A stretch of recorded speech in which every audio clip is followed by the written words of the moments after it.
Hi friends, welcome back to my channel. ఈ రోజు మీకు ఈ సీరియల్లో ఏం జరిగిందో తెలుసుకోవాలి అనుకుంటున్నారా? అయితే వెంటనే మనం సీరియల్లోకి వెళ్ళిపోదాం. ఇక సాక్షులు చెప్పిన నిజంతో మీనాక్షి మీద పెట్టిన కేసులన్నీ కొట్టివేసి మీనాక్షిని రిలీజ్ చేస్తారు. ఇక అవని అయితే చాలా సంతోషంగా సాక్ష్యం చెప్పిన సుబ్బారావు నిర్మలకి 2 చేతులెత్తి దండం పెట్టి ఇక మీనాక్షిని హత్తుకుంటుంది. అలా మీనాక్షిని తీసుకుని నేరుగా ఇంటికైతే వస్తారు.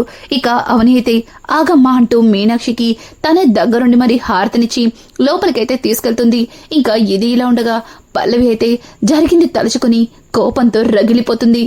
మా అమ్మని చంపాలి, మా అమ్మని నా నుంచి దూరం చేసినా వీళ్ళని చంపాలి అనుకున్నాను, కానీ వీళ్ళు తప్పించుకుని బయటపడిపోయారు, కానీ ఎట్టి పరిస్థితుల్లో వీళ్ళని వదిలేదే లేదు అంటూ ఇక పల్లవి అయితే వాళ్ళ గురించి ఆలోచిస్తూ కోపంతో రగిలిపోతుంది.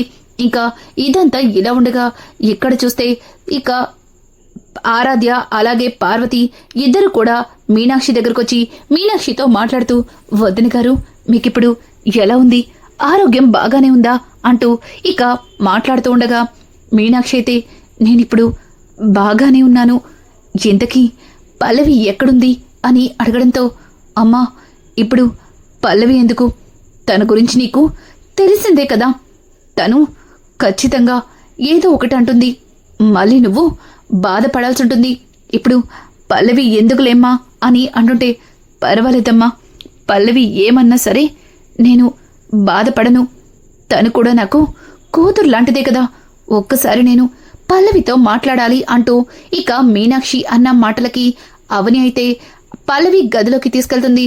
ఒక్కసారిగా పల్లవి మీనాక్షిని చూసి కోపంతో రగిలిపోతూ, ఆగు, నా గదిలోకి ఎందుకొస్తున్నావు అంటూ గట్టిగా మాట్లాడుతూ ఉంటే ఇక మీనాక్షి, అమ్మ పల్లవి, నీకు నా మీద చెప్పలేనంత కోపం ఉందని నాకు తెలుసు, కానీ నువ్వు నీ రక్తాన్నిచ్చి నన్ను కాపాడావు, నీలో ఇంత మంచి మనసుందని వీళ్ళెవ్వరూ అర్థం చేసుకోలేకపోతున్నారు అంటూ ఇక మీనాక్షి అయితే పల్లవి దగ్గరికెళ్ళి పల్లవిని తాకబోతుంటే ఒక్కసారిగా పల్లవి, ఆగు, నన్ను ముట్టుకోవద్దు, నాకు నువ్వంటేనే అసహ్యం, నీ మాట అంటేనే చిరాకు, ఇప్పుడు నువ్వొచ్చి నన్ను తాకి నాకింకా కోపాన్ని తెప్పించద్దు అంటూ పల్లవి అయితే కోపంతో రగిలిపోతుంది. ఒక్కసారిగా పల్లవి మాటలకి ఇక అవని అయితే పల్లవి అని గట్టిగా అరుస్తుంటే ఇక పక్కన ఉన్న మీనాక్షి, అమ్మా అవని ఆగమ్మా, పల్లవి గురించి నాకు ముందే తెలుసు కదా, తను ఏమన్నా నేనేం పట్టించుకోలే, దాని గురించి నువ్వు ఆలోచించుకో అంటూ మీనాక్షి అయితే, చూడమ్మా పల్లవి, నీకు నా మీద ఎంత కోపమైనా ఉండొచ్చు, కానీ నువ్వు నన్ను నీ రక్తమిచ్చి కాపాడావు, నీ రుణం నేను ఎన్నటికీ తీర్చుకోలేను, మీ అమ్మ దూరమైనందుకు నీకు చెప్పలేనంత బాధుందని అర్థం చేసుకుంటాను, చూడు మళ్ళీ నీ తల్లి ప్రేమని నీకు ఇవ్వకపోయినా నిన్ను కూడా నేను నా కన్న కూతురులా చూసుకుంటాను అంటూ ఇక మీనాక్షి అయితే పల్లవి దగ్గరికి వెళ్తుంటే పల్లవి ఒక రకంగా నవ్వుతూ, ఏంటి నువ్వు మా అమ్మలా చూసుకుంటావా, అసలు నిన్ను నేను మా అమ్మ కాదు కదా, కనీసం ఒక పని మనిషిలా కూడా చూడను, అట్లాంటిది నిన్ను మా అమ్మలా ఎలా అనుకుంటాను, ముందు ఇక్కడి నుంచి వెళ్తే నిన్ను డోర్ వేసుకుంటాను అంటూ పల్లవి అయితే చాలా చిరాకుగా ఇక మీనాక్షి మీద అరుస్తుంది. ఇంకా ఆ మాటలకి అవని, అమ్మా ఇంకా ఇక్కడే ఉండి ఎందుకమ్మా ఇలా అంటూ ఇక అవని అయితే మీనాక్షిని అక్కడి నుంచి బయటకు తీసుకెళ్తూ ఉంటే ఇక మీనాక్షి, చూడమ్మా పల్లవి, నువ్వు నన్ను ఎన్నన్నా నేను బాధపడను, కానీ మీ అమ్మకి దూరమైనందుకు నువ్వు చెప్పలేనంత బాధని గుండెల్లో మోస్తున్నావు, ఆ బాధంతా నీకు పోవాలి అంటే నువ్వు మళ్ళీ మామూలు మనిషివి కావాలి, చూడు నువ్విలా ఉంటే మీ నాన్నగారు కూడా బాధపడతారు అంటూ మీనాక్షి మాట్లాడుతుంటే, ఏంటి మా నాన్న నా కోసం బాధపడతారా, నీకోసం ఇక మీనాక్షి మాట్లాడిన మాటలకి పల్లవి అయితే, ఏంటి మా అమ్మ ప్లేస్ని నువ్విస్తావా, అసలు నీ కంటికి నేను ఎలా కనిపిస్తున్నాను, అసలు మా అమ్మ అటువంటి పరిస్థితికి దిగజారిపోవడానికి కారణం ఒక విధంగా నువ్వు నీ కూతురే మా డాడ్ని మా నుంచి దూరం చేశారు, అలాగే ఇప్పుడు మా మామ నాకు లేకుండా చేశారు, మిమ్మల్ని ఊరికే వదిలిపెట్టను అంటూ పల్లవి అయితే వాళ్ళని కోపంగా చూస్తూ మొహం మీద డోర్ వేస్తుంది. ఇక అవని అయితే, అందుకే చెప్పానమ్మా ఇప్పుడు పల్లవితో మాట్లాడద్దు అని, తనన్న మాటలకి నీ మనసు మళ్ళీ బాధపడుతుంది. ఇప్పటికీ నీ ఆరోగ్యం బాగాలేదు అంటూ ఇక అవని మాట్లాడుతూ ఉంటే అవని మాటలకి ఇంకా మీనాక్షి అయితే, అమ్మా అవని, నేను పల్లవి మాటలకి అస్సలు బాధపడట్లేదు. నాకు తన మీద ఎట్లాంటి కోపం లేదు. తనని చూస్తుంటే బాధ తప్ప నాకేం అనిపించట్లేదు. దీని గురించి నువ్వు ఎక్కువగా ఆలోచించకు అంటూ ఇక అక్కడి నుంచి మీనాక్షి తన గదిలోకైతే వెళ్ళిపోతుంది. ఇక అవని అయితే పల్లవి మాట్లాడిన మాటలకి తన మనసులో బాధపడుతూ, పల్లవి, నీకు అమ్మే నీ కన్న తల్లి అన్న సంగతి ఎలా చెప్పాలో నాకు అర్థం కావట్లేదు. నువ్వేమో అమ్మ మీద కోపాన్ని ద్వేషాన్ని పెంచుకుంటున్నావు. అసలు నిన్నెలా మార్చాలో కూడా తెలియటం లేదు అంటూ ఇక అవని అయితే ఆలోచిస్తూ కిచెన్లోకైతే వెళ్తుంది. ఇది ఇలా ఉండగా ఇంకా కమలైతే పదే పదే ఆ సుబ్బారావు అలాగే నిర్మలని కోర్టుకి రాకుండా కిడ్నాప్ చేపించింది ఎవరా అని ఆలోచిస్తూ ఉంటాడు. ఇక తన ఆలోచన మొత్తం పల్లవి వైపే వెళ్తుంది. అసలు వాళ్ళిద్దరిని కిడ్నాప్ చేయాల్సిన అవసరం ఎవరికుంది, ఒక్క పల్లవికి తప్ప అంటూ ఇక కమలైతే ఎలా అయినా సరే అసలు అదెవరో తెలుసుకోవాలి అంటూ అక్కడి నుంచి ఇక అవని దగ్గరికి వెళ్ళబోతాడు. అప్పటికే అవని మనసంతా బాధతో నిండిపోతుంది. ఇక అక్షయ్ అయితే, అవని, ఏంటి నువ్వు అదోలా ఉన్నావు అని అంటుంటే, ఏం లేదులేండి, మామూలుగానే ఉన్నాను, ఏమన్నా కావాలా అని అంటుంటే, అది కాదవని, ఇందాకడి నుంచి గమనిస్తున్నాను, నువ్వు దేని గురించో బాగా బాధపడుతున్నావు. చూడు, అత్తయ్యని జైలు నుంచి తీసుకొచ్చేశాం. అలాగే అత్తయ్య ఆరోగ్యం కూడా కుదుట పడింది. మరి అన్నీ సర్దుకున్నా కూడా నువ్వెందుకింతలా బాధపడుతున్నావు అని అంటుంటే ఇక అవని అయితే అక్షయ్తో, అదేం లేదండి, పల్లవి ప్రవర్తన చూస్తుంటే నాకు భయంగా ఉంది. పల్లవి మనసులో అమ్మ మీద ద్వేషం, కోపం, పగ ఇవి తప్ప తనకి ప్రేమ అనే మాటకి అర్థం తెలియట్లేదు. తనకి నా అమ్మే నీ కన్న తల్లి అన్న నిజాన్ని ఎలా చెప్పాలో అర్థం కావట్లేదు. తనని ఏ విధంగా మార్చాలో తెలియటం లేదు అంటూ ఇక అవని మాట్లాడుతూ ఉండగా, వదినా వదినా అంటూ కమలైతే అవని దగ్గరికి వస్తాడు.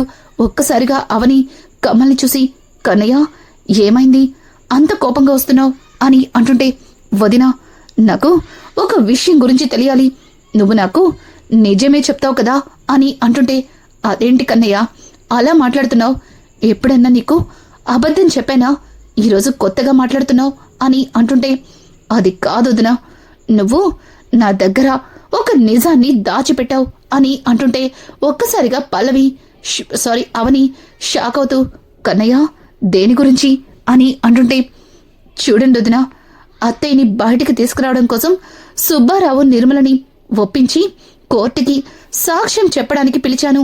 కానీ వాళ్ళు వస్తూనే దారిలో కిడ్నాప్ అయ్యారు. వాళ్ళిద్దరిని కిడ్నాప్ చేసింది ఎవరో తెలిసి కూడా నువ్వు నా దగ్గర నిజాన్ని దాచిపెట్టావు అనడంతో ఒక్కసారిగా అవని అయితే అక్షయ్ వైపు చూస్తూ భయంగా, కన్నయ్య, నువ్వు ఏం మాట్లాడుతున్నావు, నాకు వాళ్ళని కిడ్నాప్ చేసింది ఎవరో తెలిస్తే నీకు చెప్పకుండా ఎందుకుంటాను, చూడు నువ్వేదో పొరపాటు పడ్డట్టున్నావు అంటూ అవని అయితే ఇక కమల్కి నచ్చ చెప్పబోతుంటే, కమల్, చూడదునా, నువ్వేం చెప్పినా నేను దాన్ని ఒప్పుకుంటాను. కానీ నువ్వు వాళ్ళని కిడ్నాప్ చేసిన వాళ్ళ గురించి నిజం చెప్పకుండా ఇలా మౌనంగా ఉండడం నాకు అస్సలు నచ్చలేదు. నాకు తెలుసుదునా, ఇదంతా చేసింది నా పెళ్ళం పల్లవినే అని అంటుంటే ఒక్కసారిగా అక్షయ్ షాక్ అవుతూ, కమల్, ఇదంతా ఇప్పుడెందుకురా, అయిపోయిందేదో అయిపోయింది కదా, ఇంకా పాత వాటిని తవ్వకూడదు దేనికి అని అంటుంటే, లేదన్నయ్య, నాకు నిజం తెలియాలి, వాళ్ళని కోర్టుకి రాకుండా కిడ్నాప్ చేసింది పల్లవిని అని నాకు తెలుసన్నయ్య, మీరు నా దగ్గర నిజం చెప్పకపోయినా నాకంతా తెలుసు అంటుంటే ఇక అవని అయితే, చూడు కన్నయ్య, ఇదంతా నీకు తెలిస్తే ఇదిగో ఇలాగే ఆవేశపడతావు. ఆవేశంలో పల్లవి విషయంలో ఎట్లాంటి నిర్ణయం తీసుకుంటావో కూడా మాకు తెలియకే మేము మౌనంగా ఉండిపోయాం. అయినా అమ్మొచ్చేసింది, అలాగే అందరం కూడా ఇప్పుడు మామూలుగానే ఉన్నాం. ఇట్లాంటప్పుడు మళ్ళీ నువ్వు పల్లవితో గొడవపడి మళ్ళీ అందర్నీ బాధ పెట్టకు కన్నయ్య అని చెప్పడంతో ఇక కమలైతే, వదినా, నేను నీకు మాటిస్తున్నాను, నేను ఎవ్వరిని బాధ పెట్టను, నా వల్ల ఎవ్వరూ బాధపడరు, కానీ ఆ పల్లవికి మాత్రం బుద్ధి చెప్పే తీరుతాను అంటూ కమల్ మాట్లాడుతూ ఉంటే ఇక అవని అయితే, కన్నయ్య వద్దు కన్నయ్య, నా మాట విను అని అంటుంటే, వదినా, నేను నీకు మాటిస్తున్నాను కదా, ఎవ్వరిని బాధ పెట్టను అని, కానీ తప్పు చేసిన వాళ్ళకి బుద్ధి చెప్పాలి కదా అంటూ ఇక కమలైతే అక్కడి నుంచి వదిలిపెట్టేదే లేదు. ఈరోజు నీకు నా చేతిలో మూడిందే అనుకుంటూ ఇంకా కమలైతే గదిలోకి వెళ్తాడు. ఇదంతా ఇలా ఉండగా ఇక బయట ఫోన్ మాట్లాడుకుంటూ లోపలికి వస్తున్న పల్లవిని చూసి అవని అయితే పల్లవి అని పిలుస్తుంది. ఒక్కసారిగా పల్లవి అవని వైపు చూసి, ఏంటి మీ అమ్మని కాపాడి ఇంటికి తీసుకొచ్చాను కదా అని తెగ రెచ్చిపోతున్నట్టున్నావు. చూడు, నువ్వెన్ని చేసినా నిన్ను మీ అమ్మని అస్సలు వదిలిపెట్టను. మీ మీద కోపం నాకెన్నటికీ పోదు, మిమ్మల్ని అస్సలు వదలను అంటూ ఇక పల్లవి మాట్లాడుతూ ఉంటే పల్లవి మాటలకి అవని, చూడు పల్లవి, నువ్వేం చేసినా నాకు పెద్దగా ఇబ్బందేమీ లేదు, అలాగే దానివల్ల నీకు ఒరిగేది కూడా ఏమీ లేదు, కానీ నువ్విదంతా ఎందుకు చేస్తున్నావో నాకు అర్థం కావట్లేదు. గాని ఇప్పుడు మాత్రం ఇదంతా చేసింది నువ్వే అన్న విషయం కన్నయ్యకి తెలిసిపోయింది. ఇక కన్నయ్య నీ విషయంలో ఏం చేస్తాడో అన్నది నీ ఊహకే వదిలేస్తున్నాను అంటూ ఇక అవని అక్కడి నుంచి వెళ్ళిపోతుంది. ఒక్కసారిగా పల్లవి, ఏంటి ఇదంతా చేసింది నేనే అన్న నిజం కమల్కి తెలిసిపోయిందా? అసలే ఆ తింగరోడికి ముక్కు మీద కోపం, ఆవేశంలో ఇప్పుడు నన్ను ఏం చేస్తాడో ఏంటో నాకు భయంగా ఉంది అంటూ పల్లవి తన మనసులో అనుకుంటూనే ఇక గదిలోకి వెళ్ళలేక అడుగు పెడుతుంది. ఇంకా కమల్ అయితే పల్లవి ఎప్పుడెప్పుడు వస్తుందా అని ఎదురు చూస్తున్నా కమల్కి ఎదురుగా పల్లవి కనిపించేసరికి కోపంతో రగిలిపోతూ పైకి లేస్తాడు. ఇంకా పల్లవి అయితే నిదానంగా వెళ్లి మంచం మీద పడుకోవడానికి ప్రయత్నిస్తుంటుంది. ఇక కమల్ అయితే, ఆగు, ఏంటి నేనిక్కడుంటే కనీసం నా వైపు కూడా చూడకుండా అటు వెళ్ళిపోతున్నావు అని అంటుంటే ఇంకా పల్లవి, అది బావా కాస్త తలనొప్పిగా ఉంది, అందుకే పడుకుందామని అని అంటుంటే, సరేలే పడుకుందు గాని ఆ తలనొప్పికి నేను బాంబు రాస్తాలే గాని ఇలా వచ్చి కూర్చో అని అంటుంటే, అమ్మో, వీడు తలనొప్పికి బాంబు రాస్తే ఏకంగా తల ఎగిరిపోతుందేమో, ఇప్పుడు వీడితో ఆ బాంబు రాయించుకునే కంటే నేనే రాసుకుంటే మంచిది అని తన మనసులో అనుకుంటూ, అది కాదు బావా, నాకు కొంచెమై తలనొప్పిగా ఉంది, ఆల్రెడీ టాబ్లెట్ వేసుకున్నాను, ఆ బామ్ ఏదో నేనే రాసుకుంటాను బావా, ఇలా ఇవ్వు అంటూ ఇక పల్లవి అయితే కమల్ని బామ్ అడుగుతుంది.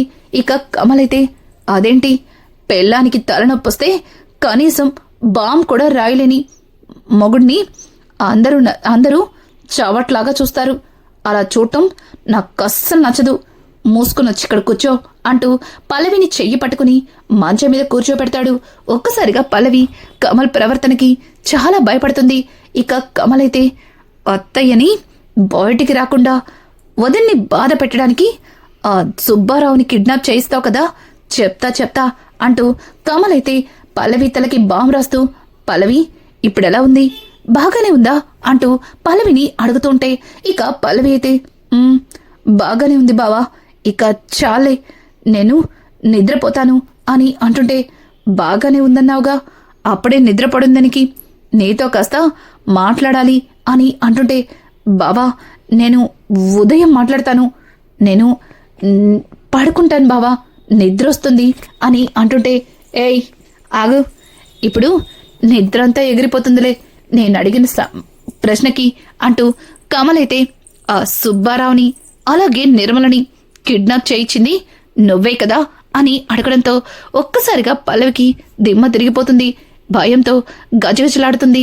ఇక కమల్ ఏం చేస్తాడని టెన్షన్గా, ఏంటి బావా, ఏం జరిగినా అందరూ నన్నే అంటారు, అయినా వాళ్ళని కిడ్నాప్ చేయాల్సిన అవసరం నాకేముంది, నువ్వేదో పొరపాటు పడుతున్నట్టున్నావు, నేను కూడా మీనాక్షిని బయటికి తీసుకురావడం కోసం చాలా రకాలుగానే ప్రయత్నించాను, అయినా వాళ్ళ మీద నాకు కోపం ఉంటే నా ఒంట్లో రక్తాన్ని ఇచ్చి ఆ మీనాక్షిని బ్రతికిస్తానా చెప్పు, అది కూడా నువ్వు మర్చిపోయినట్టున్నావు అంటూ పల్లవి అయితే రివర్స్ లో కమల్ మీద అరుస్తూ ఉంటుంది. ఇక కమల్ అయితే ఇది ఇలా ఎందుకు చెప్తుంది, నా స్టైల్లో అడిగితే చెప్తుంది అంటూ ఇక కమల్ అయితే సరే వెళ్ళు, నిద్రొస్తుందన్నావుగా నిద్రపో అంటూ ఇక పల్లవిని నిద్రపోమ్మని చెప్తాడు. పల్లవి అయితే తన మనసులో అమ్మయ్య, వీడికి నా మీద అనుమానం రాలేదు, వచ్చిన అనుమానాన్ని కూడా దూరం చేసేశాను, ఆ మీనాక్షికి నా ఒంట్లో బ్లడ్ ఇచ్చి చాలా మంచి పని చేశాను అంటూ ఇక పల్లవి తన మనసులో అనుకుంటూ మంచం మీదైతే పడుకుంటుంది. ఇక ఇది ఇలా ఉండగా భరత్ అయితే తను పదే పదే గతంలో రాజేశ్వరితో కలుసున్న కొన్ని సంఘటనలని గుర్తు చేసుకుని తనలో తను బాధపడుతూ ఉంటాడు. ఇక భరత్ అలా ఉండడంతో అక్కడికి ప్రణతి అయితే వస్తుంది. ప్రణతి భరత్ భుజం మీద చెయ్యి వేసి, చూడు భరత్, ఇంకా ఎన్ని రోజులని ఇక్కడే ఉంటాం, అత్తయ్య కూడా జైలు నుంచి వచ్చేశారు, అక్కడ అత్తయ్య ఒంటరిగా ఉంటారు, అలాగే నీకోసమే ఎదురు చూస్తూ బాధపడుతూ ఉంటారు, ఇక మనం మన ఇంటికి వెళ్ళిపోదాం అని చెప్పడంతో ఇక భరత్ అయితే లేదు, నేను పల్లవి సిస్టర్కి మాటిచ్చాను, రాజేశ్వరి అమ్మ ఫోటో దగ్గర దీపం వెలిగిస్తానని పల్లవి సిస్టర్కి మాట ఇచ్చాను అని అంటుంటే ఇక ప్రణతి, చూడు భరత్, ఆ దీపాన్ని పెడతానికి మావయ్య ఉన్నారు కదా, మావయ్య చూసుకుంటారు, మనం వెళ్ళిపోదాం భరత్, నాకిక్కడ ఒక్క క్షణం కూడా ఉండాలనిపించట్లేదు అంటూ ఇక ప్రణతి మాట్లాడుతూ ఉంటే ప్రణతి మాటలకి భరత్లో కాస్త చిరాకు కాస్త కోపం అయితే వస్తాయి. కానీ తన చిరాకుని కోపాన్ని తనలోనే ఉంచుకుని, చూడు ప్రణతి, ఈ నెల రోజులు అయిపోయాక నువ్వు వద్దన్నా సరే నేను ఇక్కడి నుంచి తీసుకెళ్లిపోతాలే అంటూ భరత్ మాట్లాడడంతో భరత్ ఎప్పుడూ కూడా కోపాన్ని చూపిస్తూ తన మీద చిరాకు పడే భరత్ ఈ రోజు కాస్త ప్రశాంతంగా మాట్లాడడంతో ఇక ప్రణతి కూడా సరే అని ఒప్పుకుంటుంది. అలాగే నువ్వు ఏం తినలేదు కదా, వచ్చి భోంచేయి అని అంటుంటే ఇప్పుడు ఆకలిగా లేదు ప్రణతి, నేను ఏం తిన్ను అంటూ ఇక గదిలోకి వెళ్ళబోతుంటే ప్రణతి, ఆగు భరత్, నువ్వేం తినకపోయినా తినిపిచ్చే బాధ్యత నాది అంటూ ప్లేట్లో భోజనాన్ని పెట్టుకుని ఇక భరత్కి తన చేతులతో తినిపిస్తుంది. ఇక భరత్ ఆ భోజనం తింటూ గతంలో రాజేశ్వరి తనకి తినిపించిన సంఘటనని గుర్తు చేసుకుని మరింత కుమిలిపోతాడు. భరత్, ఏమైంది అని అంటుంటే ఏం లేదు ప్రణతి అంటూ ఇక చిన్న పిల్లాళ్లాగా ప్రణతి ఒళ్ళో తలపెట్టి బోరున ఏడుస్తాడు. ఇక ప్రణతి భయంతో, భరత్ ఏమైంది భరత్, ఎందుకిలా బాధపడుతున్నావు అని అంటుంటే, ఏమో ప్రణతి, నాకు కూడా తెలియట్లేదు, ఒకప్పుడు నేను ఎలా ఉండేవాణ్ణి, ఇప్పుడు ఎలా అయిపోయాను, అయినా రాజేశ్వరి అమ్మ నాకు చాలా దగ్గరైంది, తను నాకు అమ్మ కంటే ఎక్కువ లాలన చేసింది, తను తన కన్న కొడుకు కంటే నన్ను ఎక్కువగా చూసుకుంది, ఒక విధంగా చెప్పాలంటే తను నన్ను తన సొంత కొడుకులాగే ఆదరించింది. అటువంటి అమ్మ దూరమైనందుకు నా మనసు ముక్కలైపోతుంది, పదే పదే తన జ్ఞాపకాలతో నన్ను మరింత బాధ పెడుతుంది అని అంటుంటే ఇక ప్రణతి, చూడు భరత్, నీ బాధ నేను అర్థం చేసుకోగలను, కానీ ఇక్కడే ఉండి కుమిలిపోవడం దానికి, మనం మన ఇంటికెళ్తే అక్కడ అత్తయ్య ఉంటారు, అత్తయ్యతో మాట్లాడితే నీ మనసు కాస్త కుదుట పడుతుంది అని అంటుంటే ఆలోచిద్దామన్నట్టుగా ఇక భరత్ అయితే మౌనంగా ఉండిపోయి, నువ్వు కూడా భోంచేసొచ్చి అంటూ ఇక తన గదిలోకైతే వెళ్ళిపోతాడు. ప్రణతి అయితే భరత్ మాటలు భరత్ ప్రవర్తన చూసి భరత్ ఇలా మారిపోవడానికి కారణం ఒక విధంగా రాజేశ్వరి మీద పెంచుకున్న ప్రేమే అనుకుని తాను కూడా కాస్త బాధపడుతూ అక్కడి నుంచి తన గదిలోకి వెళ్ళబోతూ చక్రధర్ని చూస్తుంది. ఇక చక్రధర్ని చూసిన ప్రణతి, మావయ్య నువ్వు ఇక్కడికి వచ్చావేంటి, అత్తయ్య జైలు నుంచి వచ్చారు కదా అని అంటుంటే, అవునమ్మా ప్రణతి, కానీ ఇక్కడ మీరిద్దరే ఒంటరిగా ఉంటారు కదా, అందుకే మీకోసమే వచ్చాను, పైగా భరత్ రాజేశ్వరి నుంచి దూరమయ్యి ఎంతగానో కుంగిపోతున్నాడు, వాడికి కాస్త ధైర్యంగా ఉంటుందని నేను వచ్చాను అంటూ ఇక చక్రధర్ కూడా ప్రణతితో మాట్లాడడంతో ప్రణతి అక్కడి నుంచి ఇక భరత్తో కలిసి గదిలోకైతే వెళ్ళిపోతుంది. ఇక ఇది ఇలా ఉండగా ఇక్కడ చూస్తే అవని అయితే మీనాక్షి కోసం ఇంకా భోజనాన్ని అలాగే తనకు ఇవ్వాల్సిన టాబ్లెట్స్ ని తీసుకుని మీనాక్షి దగ్గరకైతే వెళ్తుంది. ఇక మీనాక్షి అయితే, అమ్మా అవని, నేను తర్వాత తింటా కానీ పల్లవి తినిందా అని అడుగుతుంటే ఒక్కసారిగా ఇక అవని అయితే మీనాక్షి పల్లవి మీద చూపించే ప్రేమకి కాస్త ఆశ్చర్యపోతుంది. అమ్మేంటి పదే పదే పల్లవిని తెలుస్తుంది. అసలు అమ్మకి పల్లవి గురించి ఏం తెలియదు కదా, కానీ అమ్మ పల్లవి విషయంలో ఎందుకిలా మాట్లాడుతుంది అంటూ ఇక అవని అయితే ఆలోచనలో పడుతుంది. రానున్న ఎపిసోడ్స్ లో మీనాక్షికి పల్లవి తన కన్న కూతురే అని తెలిసిపోయిందా, లేక పల్లవిని మార్చాలనే ప్రయత్నంతో మీనాక్షి అలా ప్రవర్తిస్తుందా, అసలు ఏం జరిగింది అన్నది అవని ఎలా తెలుసుకోగలుగుతుంది? ఇలాంటి లేటెస్ట్ ఎపిసోడ్స్ మీకు మరిన్ని కావాలి అనుకుంటే మా ఛానల్ని సబ్స్క్రైబ్ చేసుకోవడం మాత్రం మర్చిపోకండి. Thanks for watching.